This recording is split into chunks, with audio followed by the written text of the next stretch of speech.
Welcome to our telecast today. Our theme is Understanding the Times, which is a phrase found concerning the sons of Issachar. They understood the times. I have a special guest with me here today. I'll introduce him in a moment. But first, so I don't forget, our book, Jesus Christ Heals You, is available for a gift of whatever amount you want to give to help us advance the gospel of Jesus Christ. So you see the information there. I think it'll be a good resource and a blessing to you and the family, and maybe to somebody who is hurting, somebody who is sick. Because that's the whole idea, to introduce Jesus Christ in a way that helps and lifts people to realize how wonderful and great He is. Well, Justin Kelsey, the executive pastor at the Toronto International Celebration Church, is here. And let me just introduce you. This is your first time you joined with me on the program, Justin. He has been working with a number of well-known Christian organizations across the nation of Canada. You may have seen him, handsome-looking guy. And the reason I asked him to join me, because in a recent service, I made some comments about our times on a range of different subjects. And I find there that Justin always has some comeback comment. Maybe sometimes you hold my feet to the fire. Sometimes you have a follow-up question. Sometimes it's a provocative follow-up question, nevertheless. So welcome to our program today, Justin. It's good to be here with you, Peter, and great to join your viewers today. And yeah, it's always a good spirited conversation, right? Yes, this is our first time, so I hope there will be a number of times like this that we can be together. Sure. But we were talking about the time in which we live, right? Yeah. And I touched on a range of issues. Some of them didn't make any great commentary about. But let's show some clips from that service, and then we'll talk, and then we'll show another clip, and we'll do that. And hopefully, Sure. People, you will find it to be a blessing to you. Here we go with the first clip. You know, 2025, a lot of things happen. I got some of the pictures coming up. We got a first ever American Pope. Then we got a couple of ladies appointed. You know, in another church that's mainline, very important, is the Anglican, the Church of England. First ever Anglican female Anglican Archbishop of Canterbury, ever. So women are getting ahead. Then there's another woman here. She's the Archbishop of Wales. First ever openly gay Archbishop in the Anglican communion. So things are changing. I'm not commenting on it. I'm just telling you this is happening. One of the countries that fascinated me is a country that's represented in our church, Nigeria and West Africa. You know, we spend a lot of time in East Africa. We have our Global Mission Center there. But Nigeria is a very fascinating country. You know, some of the biggest church buildings in the history of Christianity are being built in Nigeria. And yet, according to Open Doors, it is the 7th deadliest country in the world if you're a Christian.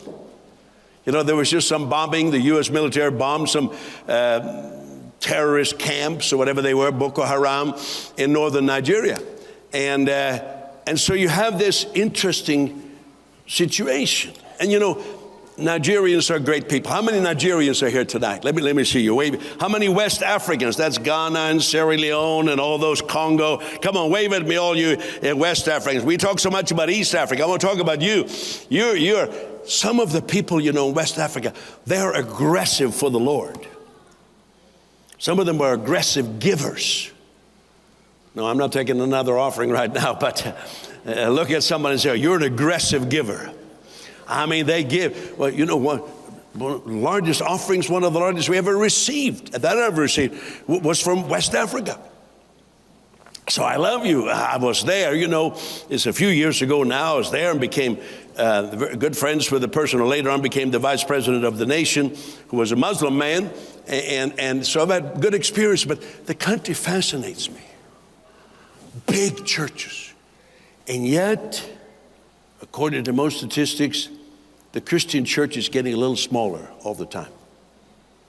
So it causes me a big question mark. Is it possible to build big churches by just pulling all Christians from all backgrounds together without actually reaching those who are not of the Christian faith? I think we have something to say in that. I'm so glad in this church when we have baptismal services, almost every baptismal service, there'll be a Muslim friend or a Buddhist friend or a Hindu friend who says, I received Jesus. I think that's beautiful. I find Nigeria so interesting, and I'm rejoicing what God is doing, of course, but also it's a challenge. And we're not just here to encourage us. You know, somebody says, I need to be encouraged. Well, sometimes we need to be discouraged. Too much encouragement. If there's cause for discouragement, we need to have both sides. So that it's a challenge to us. Well, Justin, I covered a lot there, from Roman Catholicism to the Anglican Church of Nigeria. What ball is in your court? No, these are very interesting times we're living in, and I just think it's so important that in everything we do, we understand that perhaps our full knowledge of everything that's taking place isn't necessarily. We don't know everything, Peter. Well, are you talking to me or to you? I am talking to myself. We don't know everything. We're watching such a shift in the church. You're seeing, you talked about some declines. You talked about persecution in Nigeria. You talked about some of the updates in the Anglican Church. You're just seeing a lot of transition right now. And so the question is, how do we see the church as far as growth? Are we talking about, because you said, do we just bring the church together from a unity standpoint, or is an evangelistic standpoint? Are we trying to reach other people, right? So I'm looking at this, and I'm looking at everything you're talking about, and to me, Paul in 1 Corinthians 13:12, he talks about how, well, I'll just give reflection. He talks about how we don't necessarily understand the fullness maybe of the big picture. Yeah, and I think that's what I was trying to address. First of all, I made the statement about the Anglican Archbishop of Wales, who's the first openly gay. Yeah. And people said, well, you didn't kind of evaluate that. Well, I think it's well known that my belief, and I believe yours, is we believe marriage is a man and a woman. Yep. But I wasn't trying to address that subject. I'm just saying this is going on, because sometimes we can live in our evangelical world, we live like in all insulated, and we don't realize what's going on. And I think with the Nigerian comment I made, I was just trying to talk about, are we really reaching people? Right. And that's so we can hear great news of revival, churches are growing, but really then the Christian population is still dwindling. So I was trying to alert people. And as you say, we don't know everything going on. So sometimes if we just hear, there's a great revival, and we don't realize at the same time, hey. Yeah. We don't necessarily see the big picture. And obviously people got their opinions, and maybe we're not here to discuss or break down every theological standpoint. Not in half an hour. Not in half an hour. But I also recognize that you were just making a reflection of it. Yeah. You were making a reflection, especially when you're talking about the Anglican Church. When you talk about the Anglican Church, you can also talk right here in Toronto, where an Anglican church in the downtown area is seeing a major increase of young people coming in through the Alpha course. Which is, right? The whole Alpha course, the whole Alpha program worldwide is just awesome. It's amazing. I think we're doing great things for evangelists, but I must applaud the Alpha movement, Absolutely. you practice that. You're one of the leaders of it in Toronto. Yeah, absolutely. And so you're, and on one end, you're seeing this massive cultural shift. But then on the other, you're seeing next gen gravitating towards something that they see as love and being welcomed and belonging. So and I think I comment that on it later, but I see time. Let's go to another clip. We gave a little food for thought. Love to hear what people say. Please write to us or send a message. But let's go to another clip right now. Another thing that happened this year that caught my attention, of course, caught everybody's attention, was the assassination of Charlie Kirk. What an articulate person. What a keen intellect. Was a good debater. Now, whether you like what he said or not, I agree with some of it, not all, but some of it. But that captured the church. And Christians, especially in America, were talking about it a lot. And it was horrible. I saw it on television again and again. What a horrible thing. But then, of course, some churches, they started to say, pastors, if you don't preach about Charlie Kirk on Sunday, you're not a real Christian. So that was kind of like, there's always been these people say, I saw articles, if everybody was just like Charlie Kirk, we would have revival. I'm old enough, I've heard that song and dance before. When 9/11 happened, that was going to be the key to the breakthrough. And for about 2 months it was. More people went to church. And when, we had the Passion of the Christ movie by Mel Gibson. Oh, that was good. Get all your friends to come to the theater with you. That'll be the key. There's always people who think they know how some revival is going to come. Most of them have never seen any of it, but they think they have some suggestion. And people say, wow, that's exciting. So as much as I was saddened by this terrible assassination, there's nobody's assassination, there's no catastrophe, there's no flood, there's no tsunami that's going to bring any kind of spiritual awakening. Spiritual awakening comes when God's people get a hold of presenting Jesus Christ in a credible way to the world around them. And so I want to draw you back to the message of Jesus Christ. Now, Justin, I want to hear your comment on this. I realized that I was walking myself into trouble. However, I would word this, and I so much appreciated much of what Charlie Kirk shared and stood for, but I realized any kind of comment would trigger reactions. Mm-hmm. But I don't like to stay away from topics just because they may trigger, whether they trigger positive or negative reactions towards myself. So I want to hear, what do you think then? Do you think I summarized it, or was I a little bit... Yeah, go ahead. I thought you did a great job. Oh, thank you. I think that you're on my program. It's difficult, but it's a very difficult subject, because I feel like there's a group of people that would say at that time, if you didn't address it, then there's a problem. Mm-hmm. You're lacking courage, right? You're lacking boldness. And then there's another group that would say, because of some of what they would deem as radical statements from Charlie Kirk, that maybe you're being divisive, you're being racist, and so on. Mm-hmm. And so it's difficult. But if we take it away from maybe those two different points, and we talk about Charlie Kirk stood for freedom of expression. Yes, above all, freedom of speech. Yeah. Freedom of speech. He challenged people's thinking. I didn't really feel like he judged people or condemned them. I think it was more of creating conversation and discussion. And ultimately, he lost his life because he wanted to have a discussion. So, you also talked about, him trying to spark a movement. We talk about these words, revival and stuff like that. But perhaps what he was actually trying to do was spark inward revival, inward breakthrough. Mm-hmm. So is that how you see it? Do you see that? Well, my point I was trying to make there is I admire freedom of speech proponents. Yeah. But my point was many people die, even people die for the name of Christ. So we can argue whether he died for the name of Christ or for his activism for freedom of speech, or both, maybe both. But every Sunday I cannot mention all these things that people suffer. We preach Christ.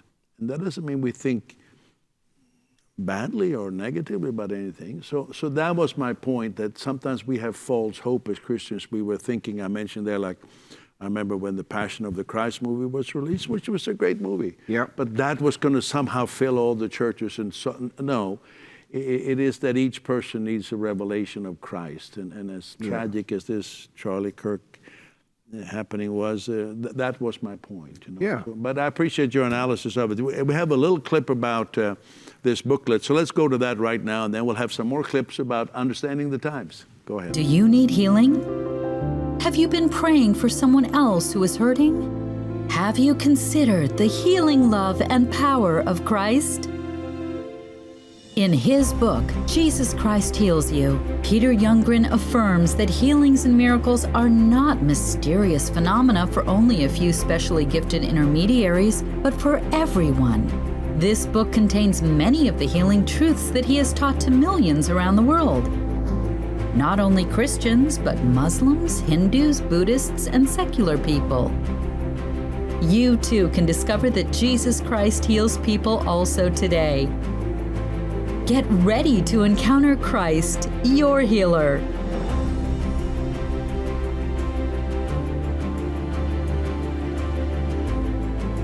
Order now by calling 416-745-1820 or go online at peteryoungren.org/shop. I trust that information will be helpful to you. Just while we were watching then, Justin, you made the comment that we could get into very big discussions here, and I know you were prepared for that, but I'm trying to cover a lot of subjects and kind of poke a little bit in many directions. So let's look at another clip from that service, and then I want to hear your thoughts. Here we go. I have some statistics. You can put them up. Even in Canada, some people, they gather around the Parliament buildings and they march around, and that's going to bring revival. Here is from 2021. In 2021, 53.3% of the country called themselves Christians. That would be Roman Catholic and Protestant and all the versions. But according to the study 2023 to 2025, it's the first time since Confederation that it's a minority who call themselves Christians. So that percentage has changed in the 4 years since that was published. So it's less than 50%. Hardly encouraging. But we need to take the mask off. Let's face reality. In spite of all the declarations, this year revival is coming. How many years have we heard that? I prophesy God is doing this, and there's a wind coming on Canada, and I see fires bursting out, and I see big flames, and blah, blah, blah, blah. That's the reality. Yeah. Now there's some positive things. According to study, Gen Z attends religious services. But that would be all kinds of religions, more than millennials, for example. And that could be good if they are learning about Jesus. Mostly growth of religion in Canada is driven by immigration. You can see here, Muslim, Hindu, Sikhs, how they've been growing. And we're glad for all the immigrants coming to Toronto International Celebration Church. Welcome. And many are receiving Jesus Christ. I am myself, as you know, an immigrant, so I can really say that. Sorry, Pastor Nathan, he's an immigrant from PEI, but that's close, but I came from further, so I don't want him to feel ostracized in this. That's kind of an immigration, but it's interesting to know where our country is at. I think the interesting point I made there was that in the study that ended, I believe, towards middle or end of 2025, was the first time that in our history as a nation that the majority did not categorize themselves as Christians.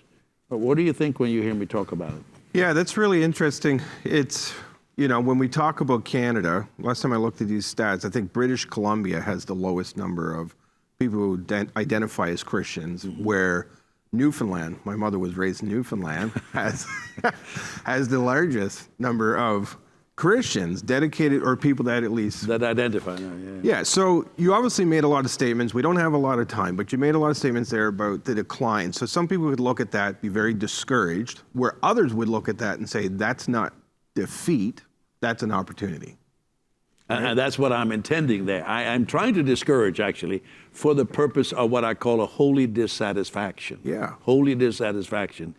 But I'm trying to face reality. Absolutely, because there's two different elements here. Is it people who are falling away, who are not interested in being engaged, or is it there's a larger number of immigrants that are coming in, so our numbers are declining because they're coming in from different cultures, different perspectives? Either way, that looks like opportunity, whether you're talking about Canadians or immigrants. That's an interesting point. I didn't raise that point there, but you say that has, of course, shifted the overall percentages. Yeah. But it's also an opportunity. Absolutely. I didn't, and people may not have seen that in those stats, but that definitely, immigration has shifted the overall percentages. Absolutely. Yeah. Recent conversations even with, an Iranian group, and, just an excitement to be here, an excitement to be able to worship God freely and so on. And we have had so many, you are involved in helping Iranians who are coming to Christ. We're seeing them in quite large numbers here. I mean, I would say a lot, but significant. Absolutely. So we have, but the one thing I wanted to ask you about, because obviously we have a few minutes here, you're talking about revival, right? And there's some people that would maybe challenge you on that, because we've heard this word revival. I've heard it my entire life. I was raised in the church. I am sick and tired of it, personally. And you're sick and tired of it. So you're asking me to hold you to fire. So the question is, not from a personal standpoint, but maybe for those that are watching, who revival, because when I see it, I see stats dwindling among adults, but our stats with young people who are engaging with the Word of God is skyrocketing, right? And that's good. Now, I would just say one thing here. For my whole life, and I've been in ministry for many years, as you know, I've always heard there's a revival among the youth. My question is always, the 18 to 25-year-olds that are now experiencing revival, where are they 10 years later? Mm-hmm. And so I want to have a realistic approach towards it. Not a discouraging approach, but a realistic approach. Face reality, and I believe the answer is having people rooted in Christ. So that's what I'm... Absolutely. Well, and the question with this is it because the engagement is not sound from the young people that are coming to Christ, or is it a responsibility of the church? The church needs to step up. You're seeing declining numbers because what are you doing with discipleship? What are you doing with evangelism, right? I think you can never criticize people who are hungry for God. So I would never say that it's the young people, because Jesus said the harvest is great, but the laborers are few. He never said the harvest is bad. There's something wrong with the harvest. Yeah. It was always the laborers that needed to be focused. So for sure, I don't know how you think about it, but I would never, even if people are hungry for God and they go off in some wrong direction. Yep. Which could happen. I don't blame them for that. I don't. No. I just know that people are hungry for God. That's the opportunity. Yeah. Absolutely, the opportunity. So I guess that's the point I'm trying to make, because you read the scripture about the shepherd leaving the 99 to find the one. Well, I tell you what, if you're the one, you're pretty happy. Absolutely. You know what? Let's talk a little bit more about that. What do you see in Canada? You have traveled across the country. And I want to just say to our producer, we had one other clip. I think we'll just skip that. Maybe you and I can do another program on this topic. And this is good. What did you see in your travels across Canada? Yeah, honestly, I served with an organization that specialized in Bible engagement. And what I was seeing was the extraordinary increase in Bible engagement. And I think this is stemming from, just from my travels, from people needing hope, people who are trying a counterfeit, and they understand they're missing something. There's something that's missing in their lives, and they're reaching out. And I just think it's a matter of the church realizing that there's lots of amazing places to travel around the world and to find a mission field, but a lot of them have mission fields right around them. Whoa. Every major city in Canada and small towns have a mission field. And we're reaching out. I talked to the pastor in Toronto International Celebration Church who's been working with you. We are reaching out to the Farsi-speaking population, for example. We have had campaigns for, Hindi-speaking, Tamil-speaking, different groups. Let's do another program talking about this. I have to get to something here in a moment. But let me say, one of the reasons I believe that Canada is so significant, years ago, I never heard anybody say this, and now many people are saying it, our flag has a leaf on it. And it struck me, and I preached it out in Saskatoon, and it seemed to caught on, and now people are saying that.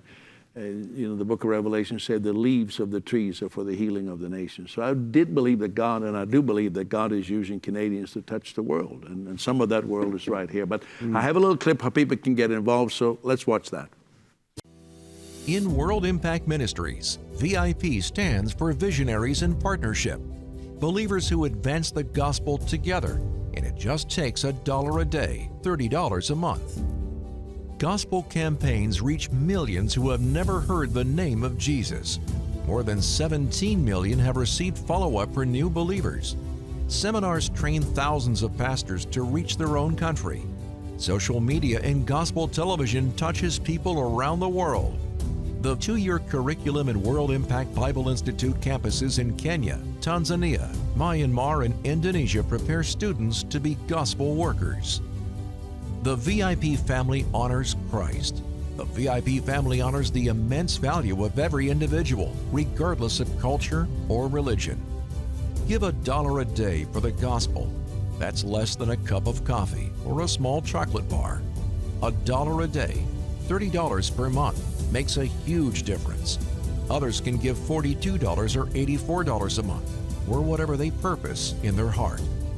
VIP partners receive a striking gold-colored cross and globe pin, Peter Youngren's book, The Faith That Works, a quarterly gospel investment update, an exclusive quarterly teaching to empower spiritual growth.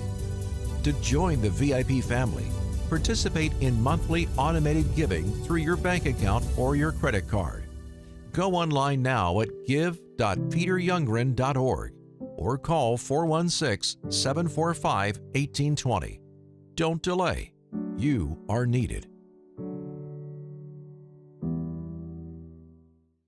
You know, I'm so grateful for Canadian believers, and I haven't said this for a long time. I can't remember when I said it last, but our conversation, Justin, prompted it. You were talking about the world coming to Canada, which I believe, whether it's Vancouver or Halifax or Calgary, Winnipeg, Toronto, we have so many nationalities. It's a very unique situation for Canada. I hardly think there's a country in the Western world with as many nationalities. So we're reaching people here, but also that God would use our nation to touch the world. And so I'm grateful for that, and I thank God for your participation. I thank God for Canadians. It's been Canadian believers who sent us to the world at the very beginning, and it's been helping us to go to the world. So when I showed that clip, what $1 a day can do and how we are training up workers, I trust that you will say yes in your heart. This is worthy of my prayers and of my thinking and also my financial giving. So thank you so very, very much.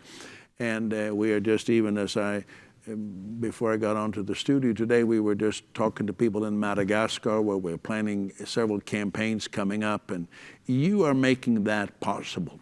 But back to this about understanding the times, Justin. I got about 15 seconds to go. We ran out of time. Let's do one more program. Let's go at it again next week, and we'll just be here again, and we'll continue to talk about this. I hope you found it enlightening, and maybe it provoked some thoughts in you. Maybe you agreed or disagreed. Love to hear from you. But above all, remember, we're brothers and sisters, and we are loved by God. Thank you. Your participation makes this global gospel ministry possible. To share your prayer request or to help bring the gospel to those who have never heard it, call 416-745-1820. You can give at www.peteryoungren.org or send your gift to World Impact Ministries at P.O. Box 62039 RPO Victoria Terrace, North York, Ontario, M4A 2W1. Or P.O. Box 433, Winchester, Kentucky, 40392-9800. Together, let's give everyone a chance to know God's love in Jesus Christ.